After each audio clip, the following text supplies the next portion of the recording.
ہم میں سے بہت سے لوگ آیت الکرسی پڑھتے تو ہیں لیکن بغیر سمجھے، بغیر جانے کہ یہ آیت بتاتی کیا ہے تو یہ ایک آیت، لیکن اس کی فضیلت کے بارے میں بہت سی احادیث وارد ہوئی ہیں۔ ترمذی کی ایک روایت ہے حضرت ابو ہریرہ رضی اللہ تعالی عنہ سے کہ نبی صلی اللہ علیہ وسلم نے فرمایا کہ ہر چیز کا کوہان اور بلندی ہے، یعنی ہر چیز کی بلندی ہوتی ہے، اور قرآن حکیم کی بلندی سورت البقرہ ہے، اور اس میں آیت الکرسی تمام آیتوں کی سردار ہے۔ یعنی ہر چیز کی ایک بلندی ہوتی ہے۔ قرآن کی بلندی کس میں ہے؟ سورت البقرہ میں، اور سورت البقرہ میں ایک آیت ہے جو تمام آیتوں کی سردار ہے، اور وہ کون سی آیت ہے؟ آیت الکرسی۔ حضرت ابی ابن کعب سے روایت ہے کہ نبی صلی اللہ علیہ وسلم نے فرمایا، اے ابو المنذر، اللہ کی کتاب میں تمہارے پاس سب سے افضل آیت کون سی ہے؟ عرض کیا، اللہ اور اس کا رسول خوب جانتا ہے۔ آپ نے فرمایا، اے ابو المنذر، اللہ کی کتاب کی آیات میں کون سی آیت تمہارے پاس سب سے بڑی ہے؟ انہوں نے عرض کیا، اللہ لا الہ الا هو الحی القیوم۔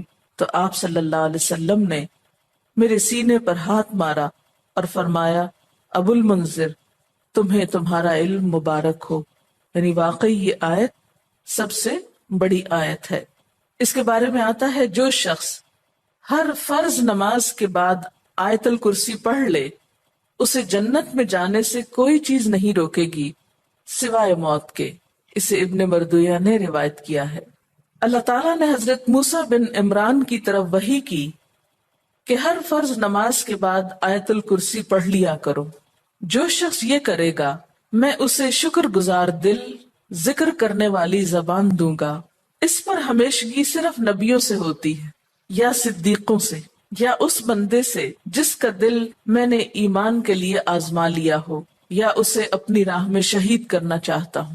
یعنی اس آیت کی پابندی ہر فرض نماز کے بعد اللہ کے خاص بندوں سے ہی ہوتی ہے۔ بس اپنے آپ کو چیک کر لیں کہ آپ ان میں شامل ہیں کہ نہیں۔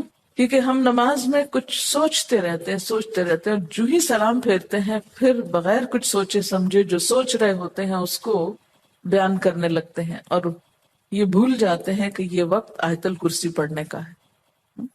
لیکن جب انسان کا دل اللہ کی طرف مائل ہو جاتا ہے تو پھر نہیں بھولتا۔ نبی صلی اللہ علیہ وسلم نے یہ بھی فرمایا کہ جس گھر میں آیت الکرسی پڑھی جائے اس گھر سے شیطان نکل جاتا ہے۔ اس کے بارے میں ایک روایت ہے جو بخاری کی ہے، صحیح حدیث ہے۔ حضرت ابو ہریرہ رضی اللہ تعالی عنہ کہتے ہیں کہ آپ صلی اللہ علیہ وسلم نے مجھے صدقہ فطر کی حفاظت پر مقرر کیا۔ فطرانہ جمع ہو رہا تھا اور آپ نے اس کی حفاظت کے لیے ان کو ایک طرح سے چوکیداری دی۔ کوئی شخص آیا اور غلہ چوری کرنے لگا، میں نے اسے پکڑ لیا اور کہا، میں تجھے رسول اللہ صلی اللہ علیہ وسلم کے پاس لے جاؤں گا۔ وہ کہنے لگا، میں محتاج ہوں، عیالدار ہوں، سخت تکلیف میں ہوں، چنانچہ میں نے اسے چھوڑ دیا۔ جب صبح ہوئی تو آپ نے مجھ سے پوچھا، ابو ہریرہ، آج رات تمہارے قیدی نے کیا کہا تھا؟ میں نے کہا، یا رسول اللہ صلی اللہ علیہ وسلم، اس نے محتاجی اور عیالداری کا شکوہ کیا تھا، مجھے رحم آیا تو میں نے اسے چھوڑ دیا۔ آپ نے فرمایا، دھیان رکھنا، وہ جھوٹا ہے، وہ پھر تمہارے پاس آئے گا۔ چنانچہ اگلی رات وہ پھر آیا اور غلہ اٹھانے لگا، میں نے اسے پکڑ لیا اور کہا، آج تو ضرور میں تمہیں نبی صلی اللہ علیہ وسلم کے پاس لے جاؤں گا۔ وہ کہنے لگا، مجھے چھوڑ دو، میں محتاج ہوں، عیالدار ہوں، آئندہ نہیں آؤں گا۔ مجھے پھر رحم آ گیا اور میں نے اسے چھوڑ دیا۔ صبح ہوئی تو آپ صلی اللہ علیہ وسلم نے مجھ سے پوچھا، ابو ہریرہ، تمہارے قیدی نے کیا کیا؟ میں نے کہا، یا رسول اللہ صلی اللہ علیہ وسلم، اس نے سخت محتاجی اور عیالداری کا شکوہ کیا، مجھے رحم آ گیا تو میں نے اسے چھوڑ دیا۔ آپ نے فرمایا، دھیان رکھنا، وہ جھوٹا ہے، وہ پھر آئے گا۔ چنانچہ تیسری بار میں طاق میں رہا، وہ آیا اور غلہ سمیٹنے لگا۔ میں نے کہا، اب تو میں تمہیں ضرور آپ صلی اللہ علیہ وسلم کے پاس لے جاؤں گا، اب یہ تیسری بار ہے، تو ہر بار یہی کہتا ہے کہ پھر نہ آؤں گا، مگر پھر آتا رہا۔ اس نے کہا، مجھے چھوڑ دو، میں تمہیں چند کلمے سکھاتا ہوں جو تمہیں فائدہ دیں گے۔ میں نے کہا، وہ کیا ہیں؟ کہنے لگا، جب تو سونے لگے تو آیت الکرسی پڑھ لیا کر، اللہ کی طرف سے ایک فرشتہ تیرا نگہبان ہوگا اور صبح تک شیطان تیرے پاس نہ آئے گا۔ صبح ہوئی تو آپ صلی اللہ علیہ وسلم نے مجھ سے پوچھا تیرے قیدی نے آج رات کیا کیا؟ میں نے آپ صلی اللہ علیہ وسلم کو ساری بات بتلا دی تو آپ صلی اللہ علیہ وسلم نے فرمایا اس نے یہ بات سچی کہی حالانکہ وہ جھوٹا ہے۔ پھر آپ نے مجھ سے کہا ابو ہریرہ جانتے ہو 3 راتوں سے کون تمہارے پاس آتا رہا ہے؟ میں نے کہا نہیں۔ آپ صلی اللہ علیہ وسلم نے فرمایا وہ شیطان تھا جو انسانی شکل میں آ رہا تھا۔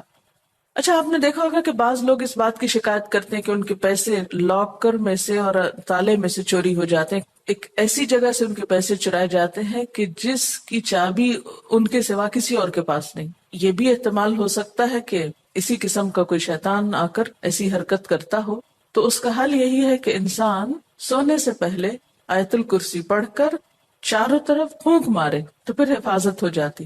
آپ گھر سے نکلنے لگے یا ایسے اپنے لاکر کو لاک کرنے لگے تو آیت الکرسی پڑھ کر اس پر پھونک مار دے تو اللہ تعالیٰ ایک چوکیدار مقرر کر دیں گے، ایک فرشتے کو، پھر کوئی نہیں چرا سکے گا اس کو۔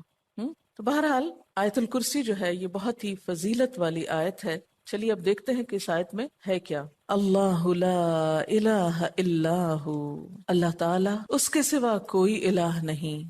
الہ کون ہوتا ہے؟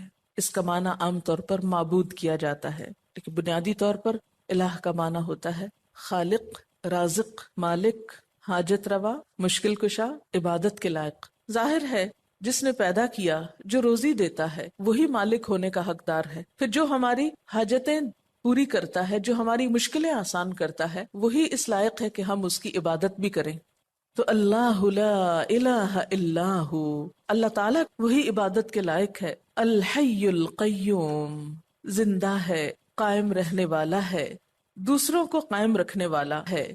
لا تأخذہ سنۃ ولا نوم، نہ اس کو اونگ آتی ہے اور نہ نیند آتی ہے۔ لہ ما فی السماوات وما فی الارض، اسی کے لیے ہے جو آسمانوں میں ہے اور جو زمین میں۔ من ذا الذی یشفع عندہ الا باذنہ، کون ہے جو اس کے پاس سفارش کر سکے مگر اسی کے اذن سے۔ یعلم ما بین ایدیہم وما خلفہم، وہ جانتا ہے جو ان کے آگے ہے اور جو ان کے پیچھے ہے۔